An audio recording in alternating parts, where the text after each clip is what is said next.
What's up, gentle listeners, and thank you so much for tuning in for another BGN radio special. I am your host, Raichele Privette, and this episode is brought to you by SB Nation and Bleeding Green Nation. I am so very honored to have this guest joining us today. He is a Philadelphia Eagles legend, a Hall of Fame safety, one of the best ever in the game. He is known for changing the position of the safety. And so thank you for joining me, Brian Dawkins. How are you doing this morning? I'm absolutely blessed. Thank you for having me. Yes. So I got to ask you before we get into anything, first and foremost, I know you're a huge Marvel fan, like you love Wolverine. That definitely shaped like who you are and played a role in everything that you have done. So are you excited to see the new Black Panther coming out on November 11th? Oh, absolutely. Absolutely. I know it's going to be tough. It's the Yeah. circumstances, with everything that happened to Chadwick, but I'm anxious to see the next chapter of that. Same, for sure. And you're joining me on behalf of Nova Nordisk. And so this that you have going on with them in the Philadelphia Eagles, you're sharing your story and steps to help tackle your health, like learning more about risk factors associated with type 2 diabetes and obesity. So can you tell us a little bit more about what you have going on with them? Yeah. So one of the things that blessed me greatly is the title itself, right? Tackle your health, because it has the word tackle in it. That's what I did a whole lot of. And so when I think of the word tackle, I think of preparation. I think of the things that I had to do ahead of time in order for me to be ready for the opponents that I'm going to be facing. So that preparation means that I had to have a game plan. So that's what this all boils down to is having a game plan by talking to those individuals, your doctors, your internists, and different individuals, whomever you feel want to be a part of that team to help you get yourself in a place that you're living your best life by doing specific things, whatever fit is to you, eating specific things and understanding the background, first of all, in your family. For me, diabetes runs in my family. My mom had it. My father has it. And so it runs in my family. So it's specific things that I also tell my kids about eating patterns and making sure we do movements. And when I say movements, it's / exercise. Some people don't like exercise, so I say movement. So understanding the importance of these things and creating a lifestyle that you are willing to live in order for you to be someone that does not go down the trail of having some of the things that can happen with cardiovascular disease. So this is more so like on the physical side of health, but you've also been really vocal about when it comes to mental health. And so why is mental health so important, and why have you been so vocal about that? Well, and that's the thing about it. So we are whole beings, mental, spiritual, and physical. So to then have one part of you to have things going on with that part of you is going to affect the other parts of you. And so if I'm not doing the right things from a physical standpoint, as you see, I still work out. It's a part of my life. It's not, I don't do it because I have to. I don't do it because I don't do it because I have to as far as a job is concerned. I do it because I have to, because this is who I am. Like, I have to work out. I feel I have to do this, right? And so it's that mindset, having that mindset, that it's the same thing from a mental health standpoint. The things that I do for myself from a mental health standpoint helps me be the best version of me. So specific things that I do every day throughout the day, certain meditations, certain things, certain prayers that I do are all to help me be the best that I can be for a long period of time, not just a short duration, but for a long period of time. And so for our gentle listeners out there, you can learn more about risk factors and how to tackle your health with a simple 5-question assessment to determine your health risk at philadelphiaeagles.com/tackle your health. And so we are here. I'm going to talk to you about your thoughts on the Philadelphia Eagles. The Birds are 6-0 right now. What are just your general thoughts on this team? Love it. I love the direction they're heading. Obviously, they're 6-0. And for me, I always, it might sound like a bad thing, but it's actually a good thing. I'm always looking for the things that they have to overcome. Like I love the fact that they're constantly having things that they have to overcome, whether it be being down by 14 to Jacksonville, because pressure or the illusion of pressure reveals the heart of a person is what it really does. And so when that pressure is put against you, like, well, how do you respond to that? So I love to see that. To be honest with you, I want them to face as much as possible during the season, because what that does is that prepares you, and it actually gets you so used to the pressure situations so you can perform at a higher level, that when you then get into it in the playoffs, when those pressure situations hit, your heartbeat is beating so slow, and you're so clear of thought, you're not panicking, and that way you can make plays. I've heard you talk a lot about pain, and like you're talking about pressure and how you grow through things, how you go through certain things in order to like grow through them. And so this is something that this team is going through. They've had, some injuries that have been, hindering them just a little bit, but they've been in a good position. Even though they are 6-0, a lot of people still doubt this team. Like when you hear about the top 3 teams in the NFL right now, you hear about the Bills, you hear about the Chiefs, and then the Eagles are kind of like floating a little bit. Why do you feel like even though they're undefeated, they're not really getting that credit that they deserve? Yeah, don't care. I don't care. Yeah. I don't care what other people say when it comes to that. For me, that was always motivation. Like if you tell me I can't do something, thank you for that log. I'm gonna put that log on my fire, and then I'm gonna go show out with the log that you gave me. So that's how I use the things that some people would say that I couldn't do. I could no longer do it, or I can't do this or that and the other. Okay, cool. But I don't do. Let me say this. I don't then go out to show out to prove them wrong. I go out and show out to prove me right. So that's how I do that. And Jalen Hurts talks a lot about like using motivation to push him to be better. What about Jalen Hurts has stood out to you so far?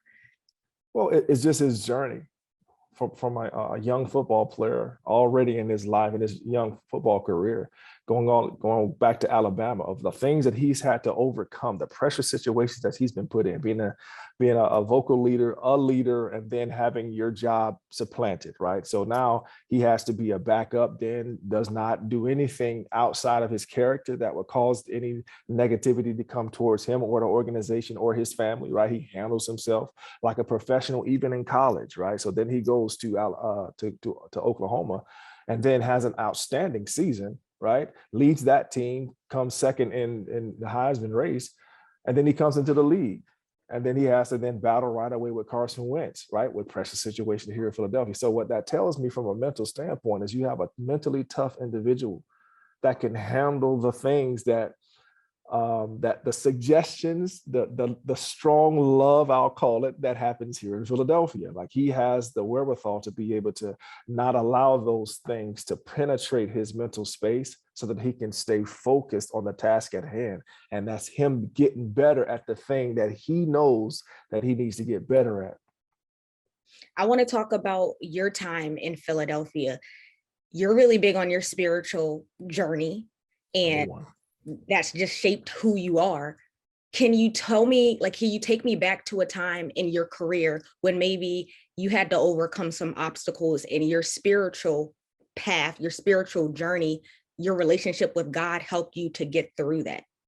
Well, that would be my rookie year. And the story is, this is my Hall of Fame speech. It's in my book. So I've talked about that quite a bit, very open with it, that went through depression, had suicidal ideologies my rookie year, after the latter part of my rookie year. And it was that part of me that increased in my life spiritually that allowed me to get through that and to get to the place that I am today. Because of that, because of me getting to the end of myself, I had to look up.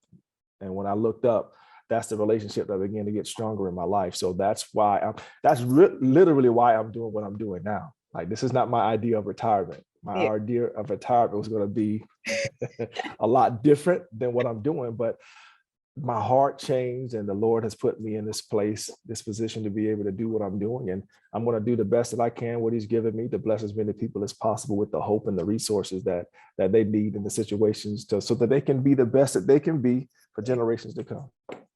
And so I take that when you think about your career, you've had multiple careers outside of being a Hall of Fame safety, author, motivational speaker.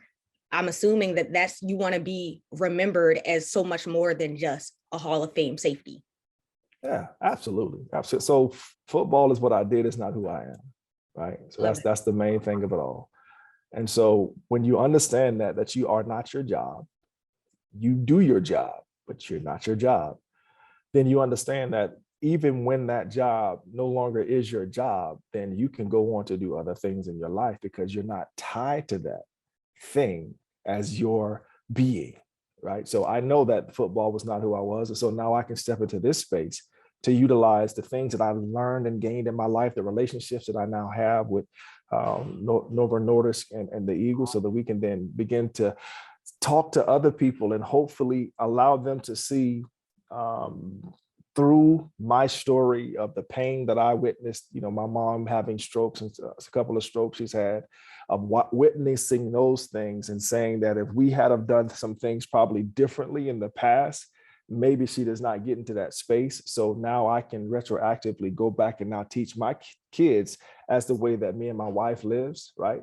So that they never go down that path, right? And so now I can then share that with other people, and maybe they themselves may do something different. Maybe they then ask their parents, maybe they can, go onto the website to do that thing to see if where they are as far as that. Maybe they go make a doctor's appointment and it really changes the trajectory of their life. Yes, but also their kids and grandkids' life, because they'll actually be around to play with them. Do you often get to have conversations with some of the younger players? A lot of these guys are coming into the league just like you when they're in their early 20s, and they're probably only thinking about football. So do you get to have those conversations with them about planning for what's next and making sure that football is not your sole identity? Yeah, I will. I do, and I will from time to time. I, you don't know me, so you don't like. I've had my time as far as being an Eagle, and I enjoyed it. Yeah, I enjoyed it so much. This is their time now, so I try my best to stay away as much as possible to allow the light to completely shine on these young men. and I was speaking to Bobby Taylor, and I was talking to him about just being on a strong defense-led team with players like yourself, Hugh Douglas, Bobby Vincent. And so, Bobby Taylor, Troy Vincent, and he was telling me how it's so important to be on a defense-led team. This Philadelphia Eagles team is a strong defense-led team. Would you say it's important to be on that type of system as well? It's very important from this vantage point as well. When you have a very demanding defense, when you have a very physical defense, when you have a playmaking defense, who does that sharpen every week in training camp? Every day, in training camp. Who are they going against every day? Offense. Your offense. Yeah. So that's iron sharpening iron, right? So when you have that type of defense that's sharpening your offense, when your offense then has to go to against any defense that's not your defense, and they can't hold a cup to your defense, then they'll have a lot more success. So to me, that's the significance of having this type of defense that they have with all those playmakers about, because again, it makes that competition in practice is so important. And when you have, as Andy would call it, good versus good playing, and that constant trying to one up one another, it literally makes you better as a unit. So again, I love the competition. You will hear me say that probably not just interview, but other interviews. But I love competition. Love competition. This offseason, there were so many new additions made to this roster. Some of them within short notice of within short time of the season starting. And it's been fascinating to me just to see how they've been able to come together. And it seems like they've always been playing together. They mesh very, very well. Have you noticed that as well? Is that impressive from your standpoint? So here's what I can kind of visualize that has happened with the Philadelphia Eagles as far as where they are, as far as guys coming in, being able to gel as quickly, is because they developed a culture. They developed a culture last year from being embarrassed this first 7 games of the year, playing the way that they were playing. They, coaches and players, changed. And I'm pretty sure they had some very tough conversations about what we need to do going forward. And they did that.